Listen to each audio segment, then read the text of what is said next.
Hi friends, അങ്ങനെ രാവിലെ ചീരയ്ക്ക് വെള്ളം ഒഴിക്കാൻ വേണ്ടി ഇറങ്ങിയതാണ് കേട്ടോ. അങ്ങനെ ഇവിടെ ഏകദേശം ചീര വെള്ളമെടുക്കാറൊക്കെ ആയിട്ടുണ്ട്, അത്യാവശ്യം വളർന്നിട്ടുണ്ട് കേട്ടോ. ഇത് രണ്ട് സൈസ് ചീരയാണ്. ഒന്ന് നല്ല ഈ പട്ട് പോലത്തെ കളർ, നല്ല കളറുള്ളതാണ്. മറ്റേതെന്ന് വെച്ചാൽ വലിയ കളറൊന്നുമില്ല, പക്ഷേ കാണാൻ നല്ല രസമാണ് കേട്ടത്. പിന്നെ ഒരു സൈഡ് ഫുള്ള് വെള്ളം ഒഴിക്കണം, അത് അങ്ങ് വരെ കൊണ്ടുപോകണ്ടായത്. വെള്ളം അപ്പുറത്തെ സൈഡിലൊന്നും വെള്ളമില്ല, ഇവിടുന്ന് കോരി ഒഴിക്കണം. പിന്നെ അങ്ങൊക്കെ വെള്ളം ഒഴിച്ച് ഇപ്പുറത്തെ സൈഡിലും വെള്ളം ഒഴിക്കണമായിരുന്നു കേട്ടോ. ഇവിടെ അങ്ങ് നീണ്ട് കിടപ്പുണ്ട് ചീര, അതൊക്കെ വെള്ളം ഏകദേശമൊക്കെ ഒഴിച്ച് സെറ്റാക്കി എടുക്കണം ഇനി.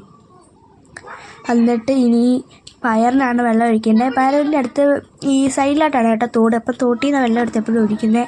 അതിൻ്റെ അടുത്തൊന്നും വെള്ളമില്ല കേട്ടോ, അപ്പോൾ ഇപ്പുറത്തെ സൈഡിൽ തോട്ടിൽ നിന്നാണ് വെള്ളം എടുത്ത് ഒഴിക്കുന്നത്. അങ്ങനെ പയറിനൊക്കെ നന്നായിട്ട് ഒഴിച്ചിട്ടുണ്ടായിരുന്നു കേട്ടോ.